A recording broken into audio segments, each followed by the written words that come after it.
For our meditation this morning, what I would like you to do is put your palms, with your hands, palms up in your lap. And I want you to, this is going to be a little different. I don't want you to close your eyes. I want you to look at your hands. Meditate on your hands.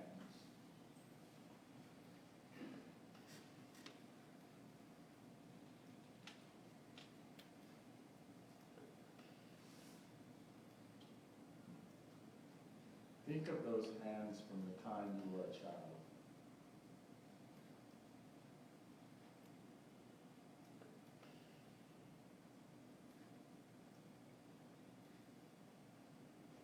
See how you use them to play.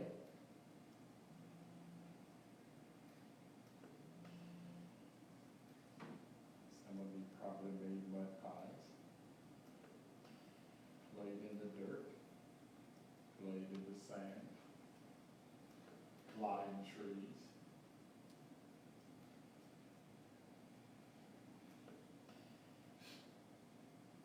Now move them up to your teenage years.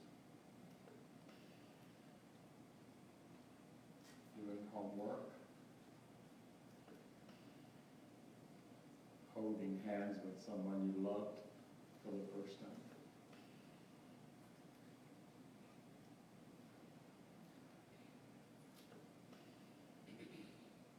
Sometimes wringing them in sorrow when things aren't going as you would want them to.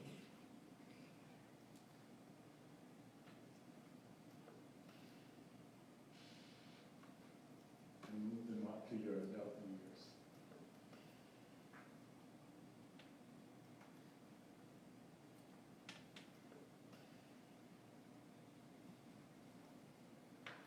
Sometimes you used your hands for good. And sometimes those hands were used for things that you wish they hadn't been used for.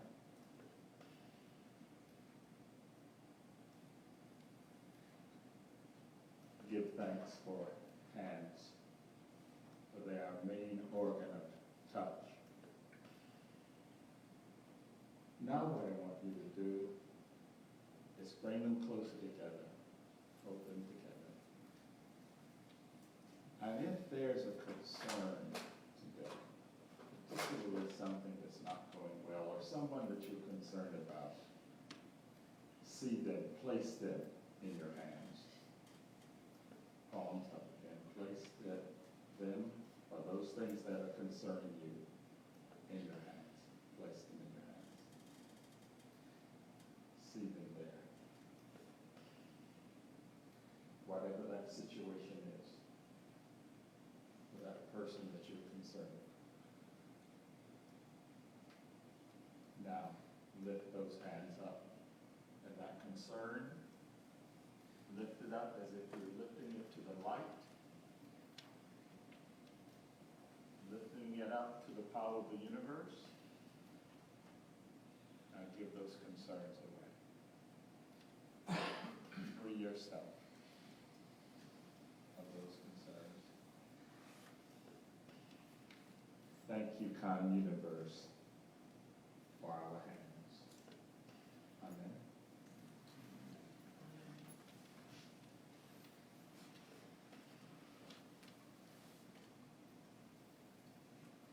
As always, I'm delighted to be at Unity.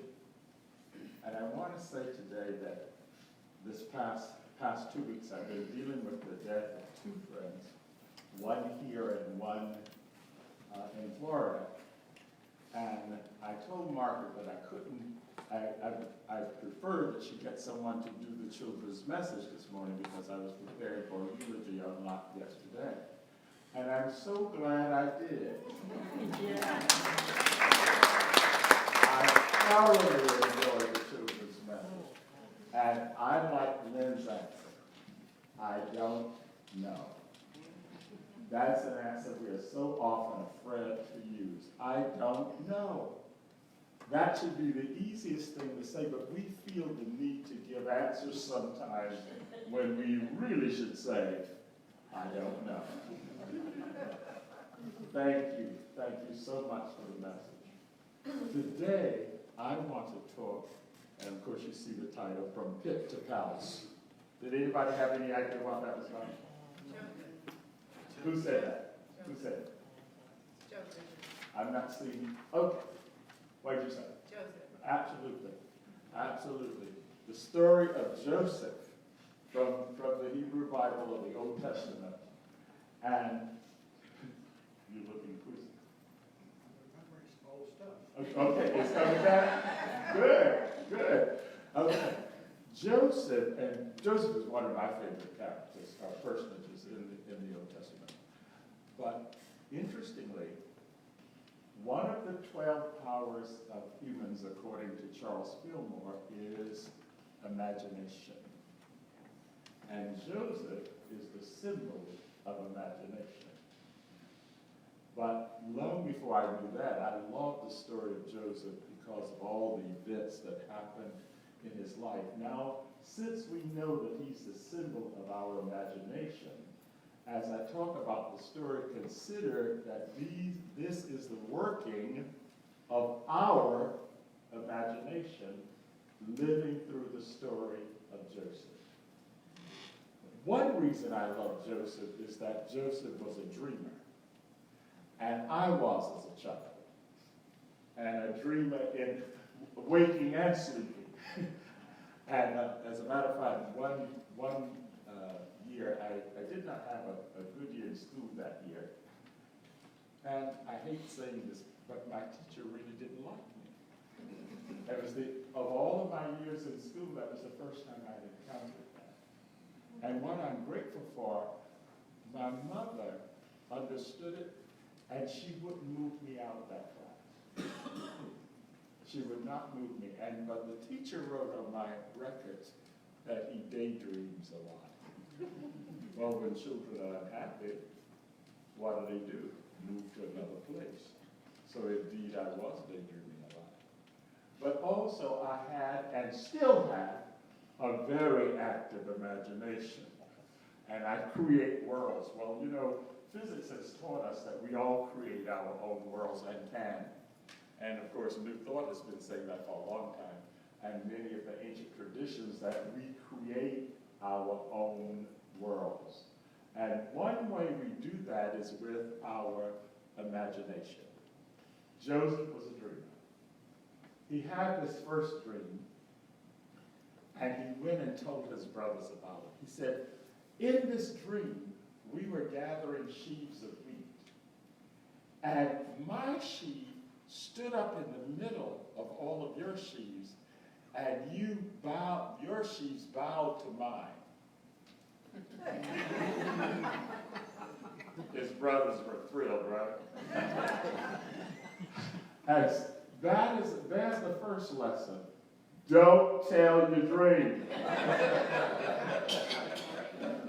Dreams sometimes need to be held close to the heart and nurtured. But you don't, because it's so real. I can understand as a child, your dreams are so real that you run out thinking that everybody's going to get it. They don't get it. Keep your dreams close to heart. When it's time to tell, you know. But then the other thing is, as it's being manifest, you don't have to tell it anyway. Emmett Fox, I think it was, said, if a man is going to build a tower, he doesn't have to tell it. Why? Because when he starts building it, you see it. At the same time, sometimes with your dreams, you just let them manifest.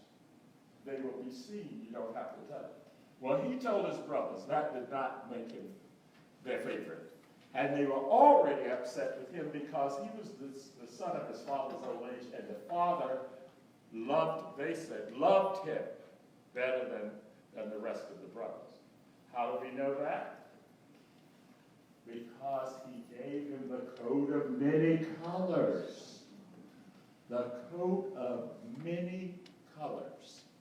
And this just kind of came to me this week as I was meditating about this. The coat of many colors. If he's being seen as the symbol of our imagination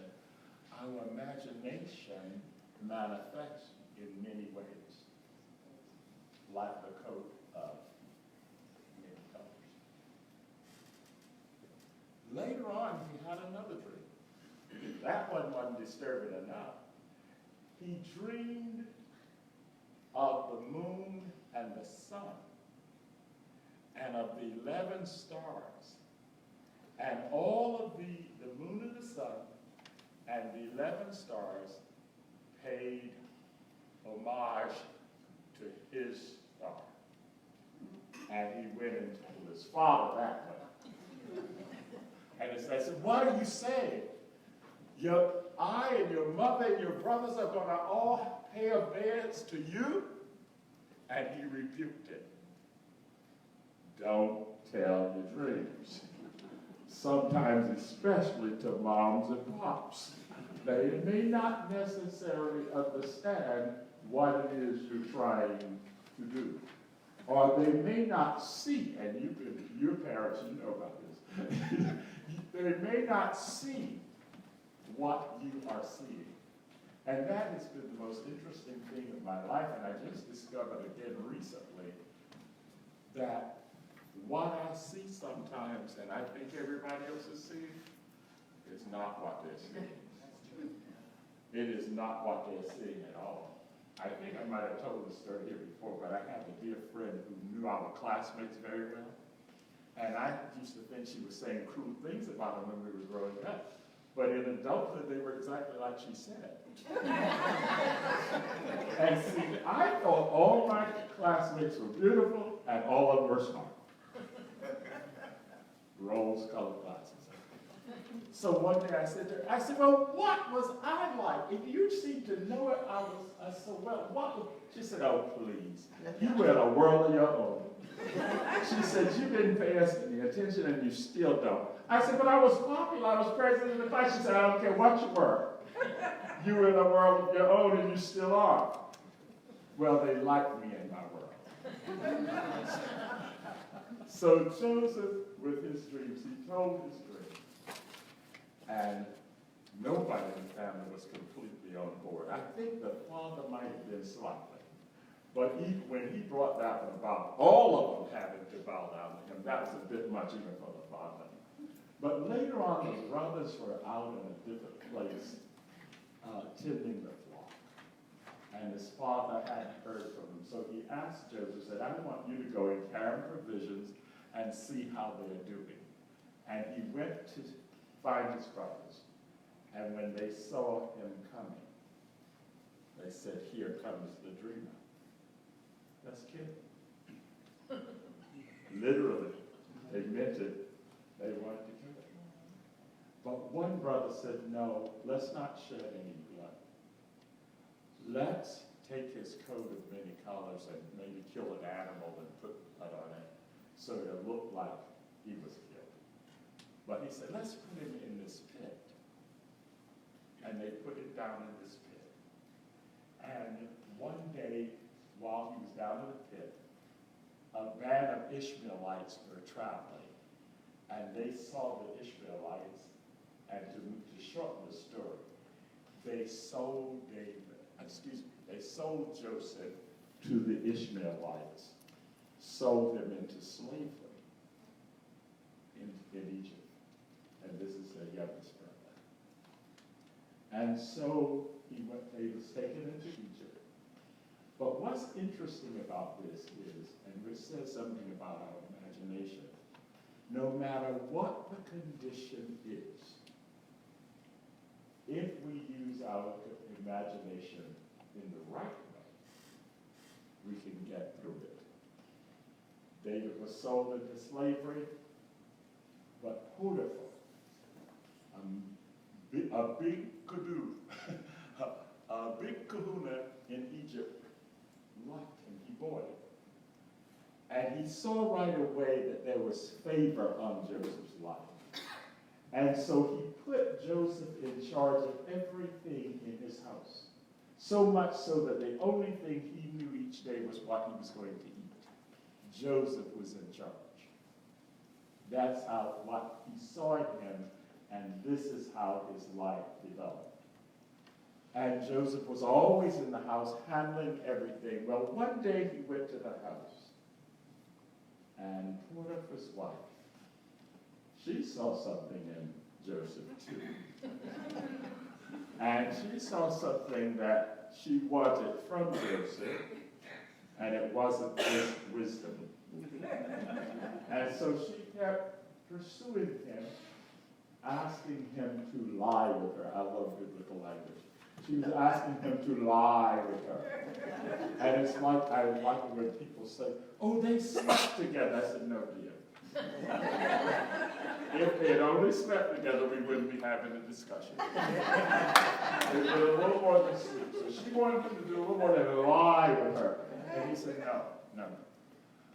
Your husband has complete trust in me. And everything in this house is available to me, but not you. You're his wife. And so one day he went to the house and nobody was there but she. And she asked him again to lie with her. And he ran out of the house, but as he ran, she snatched his coat or cloak and said, there's a saying, what is it about a woman's going? She snatched his cloak, and she created the story. So when her husband came, she told him, this man that he favored so much, that he had tried to lie with her. And she rejected him, and he ran out, but she had his coat. So, of course, Potiphar was upset, and he had the person that he had trusted, and he told him, I trusted you. I trusted you with everything. I trusted you with my money. I trusted you with all my substance. And here you tried to lie with my wife, so he put him in jail. And even in jail, his talents began to manifest. The jailer saw that he was trustworthy and that he had gifts and that things prospered when he touched them. Another thing about our imagination, if we use it rightly, then wherever we go, whatever we touch, prospers. So he put him in charge of the prisoners. Well, it happens so that two of the Pharaoh's servants, his butler and his chief baker, were thrown into prison. This prison obviously was a little special. It's kind of like federal prisons, but the special unit. Well, yeah, it really was. It wasn't the ordinary prison. And so in there, he was given charge, so he took care of everybody in there. And so one day he came in, and the Pharaoh's butler and baker were sad. He said, well, why are you so sad this morning? And they both said, we had dreams, but we have no one to interpret them. And he said, God is the one who gives interpretations of dreams, but tell me what your dream was. And so the butler told his first. He said, I dreamed that there was a vine growing up, and it had 3 branches, and grapes grew on it. And I was squeezing the grapes into the cup of the Pharaoh. And Joseph said, oh, what that dream means is that those 3 branches represents 3 days. And in 3 days, you are going to be restored to your position with the Pharaoh. And so this dream sounded good, so it made the chief baker tell his. He said, what was your dream? He said, I dreamed that I had 3 white baskets on my head. And the top baskets were all kind of baked meats for the Pharaoh. And the birds came and ate the meat. And Joseph told him, the 3 basket represents 3 days. And in 3 days, the Pharaoh is going to kill you. And you will not be restored. And he told the chief butler, he said, now when you're back in the palace, remember me and tell the Pharaoh about me. Well, you know he agreed, but what happens? He was so excited to be where he was, didn't want to take the boat. Even he wasn't excited, we tend to forget. Right? I know about that. We tend to forget when things are going well, those who were there when things weren't so well. I heard a song recently that I loved you when life was low. And that be careful because things can change again. And you might have to go back to the places where you've already been. But nonetheless, he forgot about it. When he got there, he forgot about Joseph. But then the Pharaoh had a dream, and none of his wise counsel could interpret the dream. And it hit the butler. Oh, Joseph, that this is 2 years later too. Not 2 months, 2 years later. And all of a sudden he remembers Joseph. The Pharaoh dreamed a dream that there were 7 fat cows grazing by the river, and 7 lean cows came up and ate the 7 fat cows. And so they sent for Joseph, and Joseph came and he told them, he said, what that dream means is that you're going to have Egypt is going to have 7 years of great prosperity that will be followed by 7 years of famine. And so you're going to need in these 7 years to store enough grain and provisions to keep you for the 7 lean years. And immediately Joseph was made administrative head of agriculture, as it were. And he became, again, the second most powerful person in a house to the Pharaoh. And so everything was put in his hands again, and it went exactly as he said. But the interesting thing that happened during this time was not only was he able to help Egypt, but they had so much grain stored that they were able to help surrounding countries. And one day when he's sitting at the dispersal site, who do you think appeared? His brothers. His brothers. But they didn't know who Joseph was because they thought he'd been gone or lost years ago. And Joseph didn't reveal himself. But before he would give them any grain, he asked them about their parents and about their father, and they told him. And he insisted that before they get grain, that they would have to bring their aged father with them to get the grain. And so they did. And when the father came, then he revealed himself to them. I am the brother that you sold into slavery. And of course they were repentant. But I love this line. He says, you meant it for evil, but God meant it for good. You meant it for evil, but God meant it for good. This is another way of helping us realize that even adversity can work for us, though it seems to be awful and is against us. And people know that. Anybody who may have been fired from a job, and the most important one is lost love, and you think it's the worst day of your life, the worst thing that could ever happen, and what do you discover?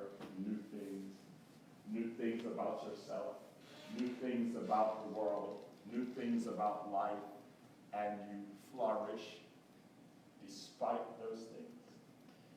If indeed you use your imagination the right way.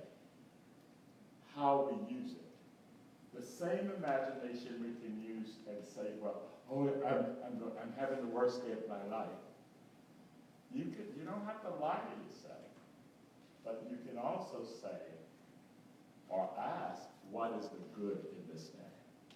What is the lesson I need to learn from this day so that the next day and the days after that won't be the same? I always like the story of Job, and anytime I've heard that story, most people talk about his righteousness and all that he lost and how it seemed so unfair. But there's a line in Job that is often overlooked.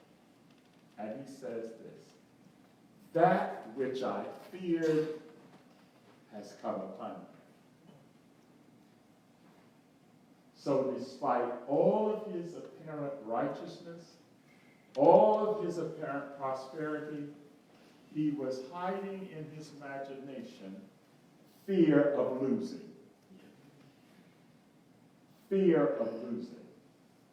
And no matter what you project to the world, what is in your imagination is what is going to ultimately manifest.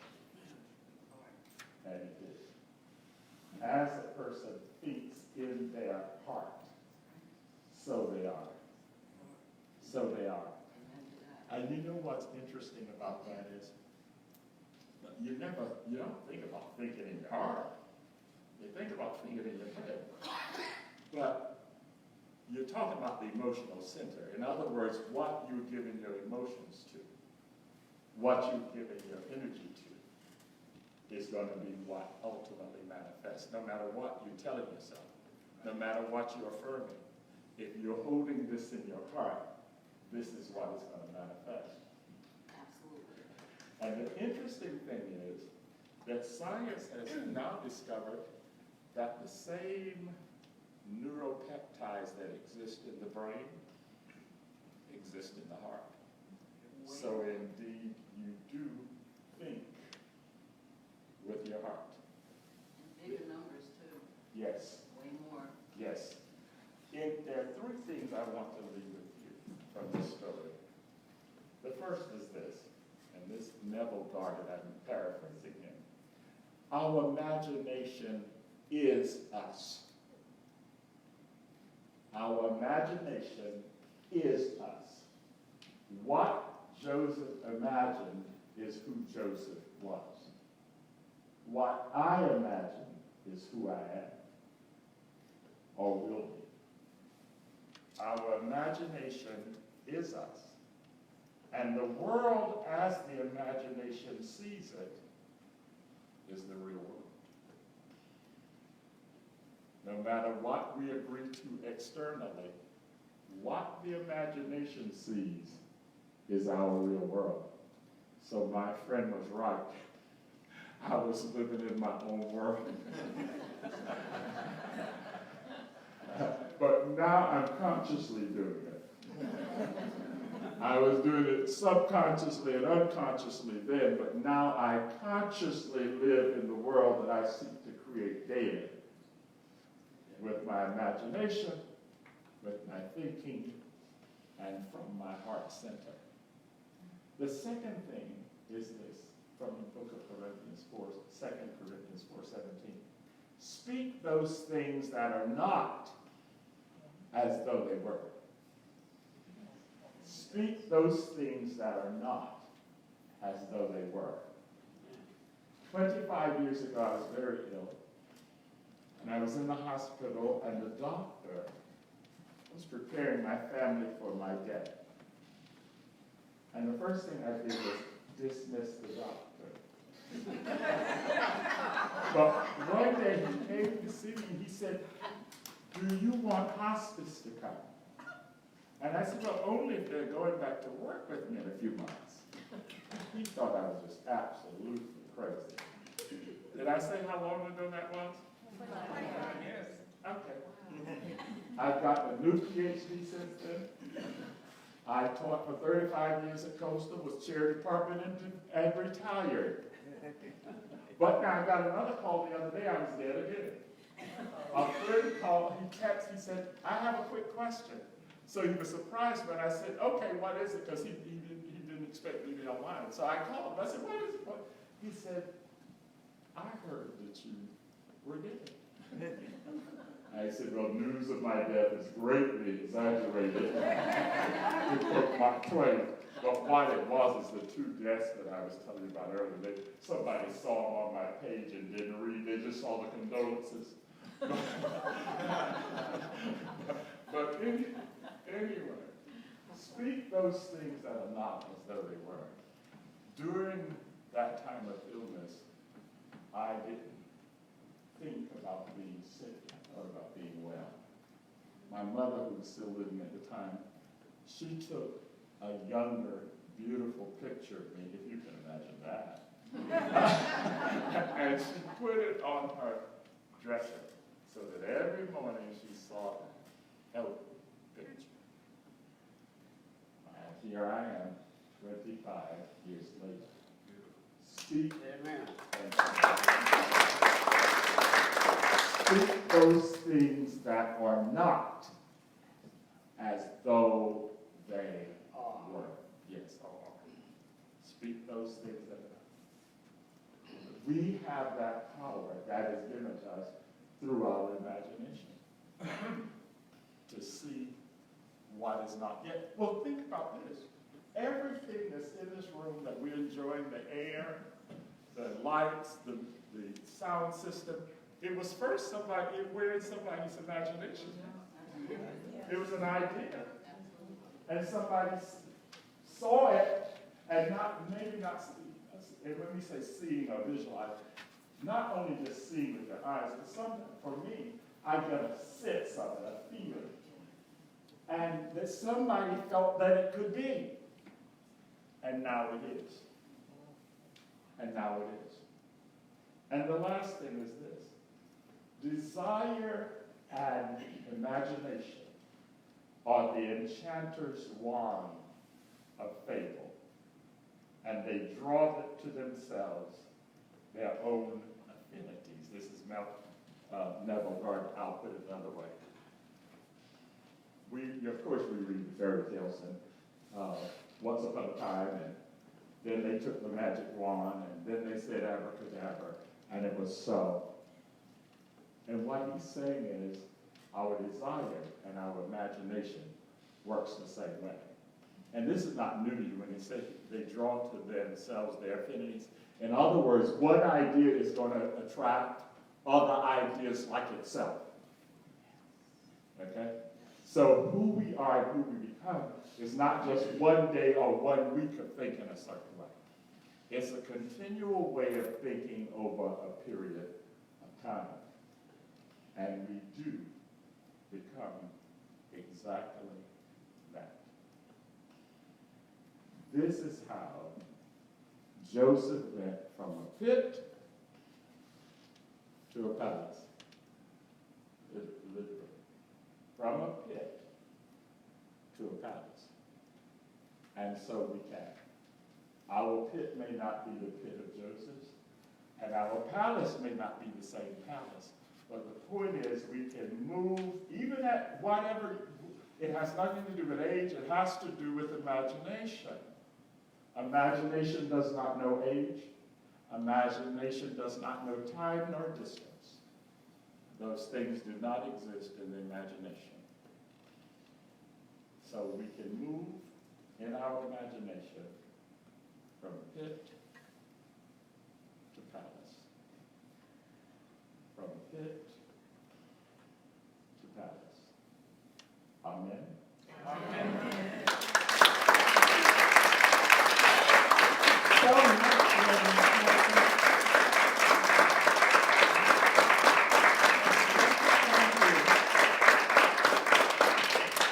We will now all think of our imagination today and use it for the best that we are and the best that we can be and make the world the best it can be. So thanks for imagination.